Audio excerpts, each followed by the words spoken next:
আসসালামু আলাইকুম। 47-এ দেশ ভাগ হয়েছিল, বাংলাদেশ মুসলিম রাষ্ট্র সেই বিবেচনায়।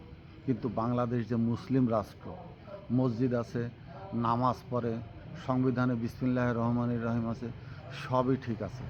এটি দেশের একেবারেই দেশের ভিতরে সীমাবদ্ধতা, বাইরের একটি খোলস মাত্র।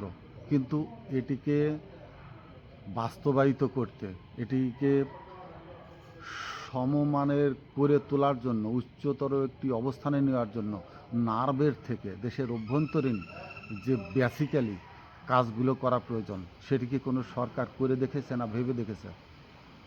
মসজিদে শুক্রবারে ছুটি, এগুলো কিছুটা হয়তোবা ঢাকায় মসজিদের শহর, কিছুটা মুসলমানদের জন্য ভাবতে শিখেছে, বা মুসলমানদের জন্য তারা যে মুসলমান এটা নিজেদের ভিতরেই শুধু প্রকাশ করতে শিখেছে। কিন্তু একেবারে এমন কোনো জাগ্রত, এমন কোনো প্রতীয়মান দৃষ্টান্ত কি আছে যে বাইরে বহির্বিশ্বে বাংলাদেশ যে মুসলিম কান্ট্রি সেটা নিয়ে নার্ভের থেকে কাজ করা হচ্ছে? ইতিপূর্বে হয়নি। আমাদের আন্তর্জাতিক বিমানবন্দর শাহজালাল রাদিয়াল্লাহু তাআলার নামে রাখা হয়েছে, সেটা একক একটি ব্যক্তির নামে একটি এয়ারপোর্ট, ঠিক আছে, ধরে নিলাম। বা সব চিটাগাংয়ে শাহ আমানত,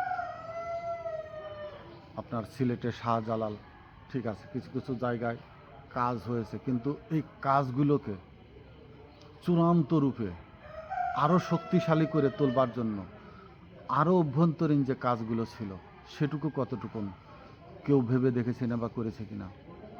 আমার দৃষ্টিতে প্রথম একটি পদক্ষেপ হলো বাংলাদেশের ইতিহাসের একটি স্বর্ণালী যুগ, মুসলিম ইতিহাসের স্বর্ণালী যুগ, বাংলাদেশের না, মুসলিম, বাংলাদেশ যে মুসলিম রাষ্ট্র, সেই বাংলাদেশের যে মুসলিম কালচারালের যে ঐতিহাসিক একটি পটভূমি বা ক্ষণ তৈরি হলো, সেটা হচ্ছে সেনাপ্রধান ওয়াকারুজ্জামান সাহেবের হাত ধরে। অর্থাৎ বিএমএতে যে চারজন খলিফার নামে আবু বকর, ওমর, ওসমান, আলী রাদিয়াল্লাহু তাআলা নামের যে চারটি কোম্পানি গঠন করে বিএমএতে দ্বিতীয় ব্যাটালিয়ন উদ্বোধন হলো, এবং আমি শুনছি নারী ক্যাডেটদের জন্য খাদেজা রাদিয়াল্লাহু তাআলা আনহু এবং ফাতেমা রাদিয়াল্লাহু তাআলার নামে আরও দুটি কোম্পানি রেইস হবে। এটি যদি হয়, এই যে নার্ভের একটি শক্তি পাবে পুরা জাতি, আত্মাটা ফুলে ফেঁপে উঠবে। মুসলিম জাতি হিসাবে তাদের যে বেসিক্যালি কিছু জায়গা আছে, সেই বেসিক জায়গাগুলোকে যদি শক্তিশালী করা হয়, তাহলে মুসলমানরা দাঁড়াবার একটি শক্ত ভিত অন্তত তৈরি হবে। এখন এগুলো আজ কয়দিন ধরে হচ্ছে, এগুলো আমি শুধু উদাহরণের জন্য আনলাম, কিন্তু মূল বেসিকটা আমি যেখানে হাত দিব সেইটা বাংলাদেশের যে ইসলামের গোড়াপত্তন হয়েছিল, যেভাবে বলা হয় সেই ইতিহাস সবাই জানে, আমি সেদিকে যাব না। কিন্তু ঢাকা বাংলাদেশের রাজধানী, অনেক দেশে অনেক কিছু নিজেদের সুবিধার্থে নাম পরিবর্তন করে এনেছে, কিন্তু বাংলাদেশ সংবিধানে বিসমিল্লাহির রহমানির রহিম যাই লেখক না কেন, এটা পুস্তক ভিত্তিক, সংবিধান ভিত্তিক, কাগজের মোলাটে ঢাকা পড়লেই শেষ। কিন্তু পুরা দেশকে যে মুসলিমের মুকুট পরানোর যে জায়গাটা, সেই জায়গাটায় কেউ হাত দেয়নি। বানানের পরিবর্তন করা হয়েছে, কিন্তু সেই শব্দটিকেই আমরা যদি বারো ভূঁইয়াদের আমলে দেখি, ইশাকার রাজধানী সোনারগাঁ ছিল, বাংলাদেশের রাজধানী কেন সোনারগাঁ রাখা হলো না? বা কোনো মুসলিম পটভূমিকে কেন্দ্র করে রাজধানীর নাম রাখা হলো না? ওদিকে কয়েকটি নাম আপনারা লক্ষ্য করে দেখবেন। মুসলিম জাতির উন্মেষ কেন পুরোপুরি ঘটেনি? কেন ভারত এখনও বাংলাদেশকে টার্গেট করে? মূল বেসিক্যালি কোন কোন জায়গা তাদেরকে উৎসাহ জাগায়, আমি সেই জায়গাগুলোতে হাত দিচ্ছি। ঢাকার ওপাশে নরসিংদী সিন্ধু হিন্দু গোত্রের প্রতিষ্ঠিত এক রাজার নামে নরসিংদী, তার পাশেই নারায়ণগঞ্জ হিন্দু ব্যক্তির, প্রসিদ্ধ ব্যক্তি বা রাজার নামে সেখানেও প্রতিষ্ঠিত। আমাদের পাশে মুন্সিগঞ্জ আছে, বেশ দূরে।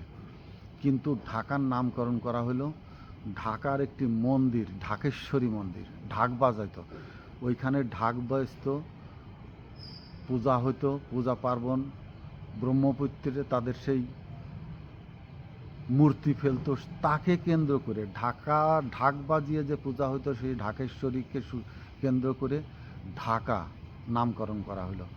সেই ঢাকার নামকরণের সাথে বাংলাদেশের রাজধানীর নাম করা হলো ঢাকা, ঢাকেশ্বরী থেকে। এই যে বেসিক্যালি একটি গুপ্ত মায়ের বাংলাদেশের পুরা জাতিকে একটি হিন্দুত্ব পদাবলীর নিচে দাবিয়ে রাখা হয়েছে। একটি মন্দিরকে নিয়ে পুরা মুসলিমাত্মকে, পুরা মুসলমানদের ঐতিহ্য থেকে শুরু করে মুসলমানদের যে চূড়ান্ত শির দ্বারা উঁচু করে দাঁড়াবার জায়গাটা ঢাক দিয়ে ঢেকে দেওয়া হয়েছে। কোনো সরকার প্রধান, কোনো রাষ্ট্রপ্রধান, কোনো দার্শনিক, কোনো উচ্চ শিক্ষিত ক্ষমতাশালী ব্যক্তিরা কেউ কিন্তু এই জায়গাটাতে তুলে ধরবারই চেষ্টা করেনি। আমি অনেক সময় অপেক্ষা করি, সলিমুল্লাহ খান সাহেবরা আছেন, আবদুল্লাহ আবু সাইদ বলবেন না, উনি ভারতের দালাল, আমি জানি, ওনার সাথে আমার সাক্ষাৎ হয়েছে, উনি যে কয়টি কথা বলেছে আমার মাথার ভিতরে আছে, উনি ভারতের দালাল। আবদুল্লাহ আবু সাইদ যে যাই বলুক না কেন, উনি পুরা ভারতের দালাল, পাকিস্তান বিদ্বেষী, দাদাদের প্রতিবেশী, স্বদেশী ভাবে। কিন্তু সলিমুল্লাহ সাহেব আছে বা আরও এই ধরনের ঢাকাতে সমাজবিজ্ঞানী আছে, রাষ্ট্রবিজ্ঞানীর লোকজন আছে, অনেক গবেষক আছে, কিন্তু তারা কেউ বেসিক্যালি এই জায়গাটাতে হাত দেননি। এরশাদ ভারতের চূড়ান্ত দালাল ছিলেন। তিনি জাতিকে ভুলিয়ে ভালিয়ে রাখবার জন্য শুক্র শনি ছুটির ব্যবস্থা করেছিলেন। এটি একটি জাতিকে পুরা জাতিগত ও কালচারকে উন্নততর একটি রাষ্ট্র হিসাবে বিবেচিত করবার বড় পথ না। একটি দেশের রাজধানী তার ধর্মের সাথে, তার জাতির সাথে মিলিয়ে, তার নামকরণের সাথে মিলিয়ে যদি প্রকাশিত না হয় তাহলে জাতি নার্ভের থেকে শক্তি পায় না। রোগ আছে না, উপরে যদি একটি রোগ হয় সাময়িক চিকিৎসায় সারে, কিন্তু কিছু কিছু রোগ আছে একেবারে নাড়িতে ধরে যায়, ক্রনিক্যাল ডিজিজ বলে, সেইগুলো নাড়ের থেকে সারিয়ে আসতে হয়। তো বাংলাদেশে এ পর্যন্ত যারা যাই করছে না কেন, উপরের রোগের চিকিৎসা, খাজনি, চুলকানি, কাটা ঘা, পোড়া ঘা, এইসবের চিকিৎসা হয়ে গেছে। কিন্তু ভিতরে যদি আমাশয় থেকে থাকে একবার জন্ম থেকে মৃত্যু পর্যন্ত, ওই যে ক্রনিক ডিজিজ, হোমিওপ্যাথি দ্বারা যে চিকিৎসা করাতে হবে সেই জায়গাটাতে হাত দেয় নেই।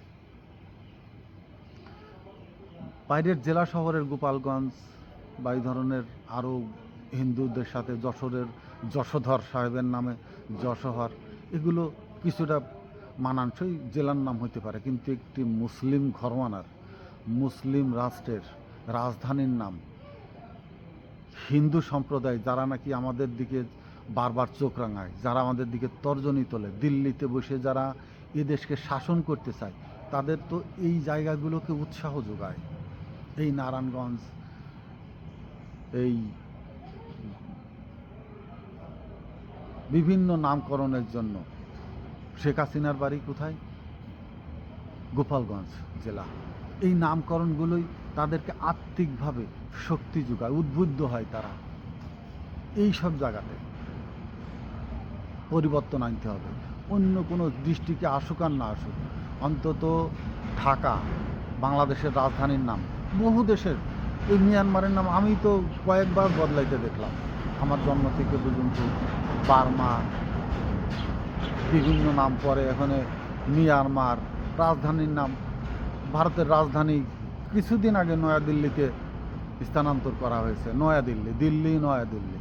আমার দেশের রাজধানী কেন ঢাকার নাম ধারণ করে একটি মুসলিম রাষ্ট্র? এটা হয় না। এই জায়গাগুলোতে হাত দিতে হবে, বেসিক জায়গাগুলোতে পরিবর্তন আনতে হবে। এবং এই যে পরিবর্তন আনতে হবে প্রয়োজন, জাতিকে কিছু কিছু জায়গায়, কিছু কিছু ঘটনায় একত্রিত করে, সমবেত করে, এক কণ্ঠে কণ্ঠ মিলিয়ে চিৎকার করতে শেখায়, এক গায়ে গা মিলিয়ে রাজপথে দলিত পদিত হতে শেখায়, রাজপথে টেনে নিয়ে যায় খুনি হতে, খুন হতে, হত্যা করতে, শহীদ হতে। সেই জায়গাগুলো হাত দিতে হবে এখন। এখন সেই সময় এসেছে। এখন বাংলাদেশের একটি সোনালী সময়, সোনালী ক্ষণ বয়ে যাচ্ছে। এই সময় বড় ধরনের পরিবর্তনের সময়। সেই পথ আগলে দিয়েছেন সেনাপ্রধান ওয়াকারুজ্জামান সাহেব। বিএমএতে তিনি যে ঐতিহাসিক এক সৃষ্টিময় পথ বাঙালি জাতির জন্য খুলে দিয়ে গেলেন, চোখ খুলে দিয়ে গেলেন। আমাদের কোথায় কোথায় পরিবর্তন আনতে হবে, আমাদের কোথায় কোথায় শক্তিশালী ভিত তৈরি করতে হবে। শুধু মুখে নারায়ে তকবীর, শুক্রবার নামাজের পরে মিছিল মিটিং করলেই পুরা জাতিকে একত্রিত করা সম্ভব নয়। একত্রিত করার কিছু জায়গা আছে। ঢাকা ভার্সিটিতে বর্তমানে যে সংসদ ডাকসু চলছে, আমি তাদের দৃষ্টি আকর্ষণ করতে চাই। ঢাকা ইউনিভার্সিটি কেন? ওটা কি ঢাকা ইউনিভার্সিটি? ওটা কি ঢাকেশ্বরীর একটি অংশ? এটা কি ঢাকেশ্বরীর কোনো উপপ্রতিষ্ঠান? বাংলাদেশের রাজধানীতে ইউনিভার্সিটি হতে বাংলাদেশ ইউনিভার্সিটি হবে, না হলে বাংলাদেশের নতুন করে রাজধানীর নামকরণ করতে হবে। সে নামকরণ আপনাদের কাছে ছেড়ে দিলাম। আমার কাছে অনেক নাম আছে নির্বাচিত, কিন্তু ছেড়ে দিচ্ছি। আপনারা শিক্ষিত সমাজ, যুব সমাজ, বর্তমানে তারুণ্যের শক্তি, আপনারা যেটা ঘটাতে চাবেন বাংলাদেশে সেটাই ঘটবে। সাথে থাকবেন সেনাপ্রধান, সাথে থাকবেন বর্তমান প্রধানমন্ত্রী, সাথে থাকবেন বর্তমান বিরোধী দলীয় নেতা, সাথে থাকবেন ডাকসু। সবাই মিলে জাহাঙ্গীরনগর বিশ্ববিদ্যালয়, চলুন সেই নামেই সেই ধরনের সলিমুল্লাহ বিশ্ববিদ্যালয় করি, অথবা মুসলিম ঘরওয়ানার যে কোনো একজন ঐতিহাসিক বীরের নামে হোক, অথবা পুরা রাজধানীর নাম মুসলিম ঘরওয়ানায় একটি নাম নির্ধারণ করে সেই নামেই ওই ভার্সিটির নাম হোক। আসুন না, পরিবর্তন আনি। আমাদের পাশে শক্তিশালী, অত্যন্ত সাহসী, নির্ভীক সেনাপতিরা আছেন। তাদের সহযোগিতায়, তাদের পাশে দাঁড়িয়ে তাদের হাতও শক্ত করি, তাদেরকে সাথে নিয়ে নিজেদের হাত শক্ত করে নতুন জেনারেশনের হাতকে শক্তিশালী করে বড় ধরনের পরিবর্তন ঘটাতে সক্ষম হই।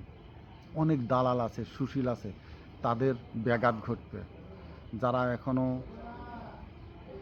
প্রতিবেশীদের মায়া ভুলতে পারছেন না, অর্থাৎ প্রতিবেশীরা এদেশে কোন কোন জায়গায় ছিদ্র করে রেখেছেন, সেই ছিদ্রগুলো তারা বন্ধ করতে দিতে চায় না। ছিদ্রর বড় একটি জায়গাও কিন্তু এইটাই, রাজধানীর নাম সেই ঢাকেশ্বরীর সাথে মিলিয়ে ঢাকা ইউনিভার্সিটির নাম। এই জায়গাগুলো পরিবর্তন করে মুসলমানদের আত্মিক সম্পর্কের সাথে সম্পর্কিত কোনো নাম নির্ধারণ করে রাজধানী এবং ইউনিভার্সিটির নাম পরিবর্তনের এখন সময়। ভেবে দেখবেন। পথ খুলে দিয়ে গেছেন ওয়াকারুজ্জামান, সেই পথে হাঁটতে শিখুন, হাঁটুন। সব কিছু মুখে বলতে হয় না, ইশারায় কাঁপুন। আসসালাম।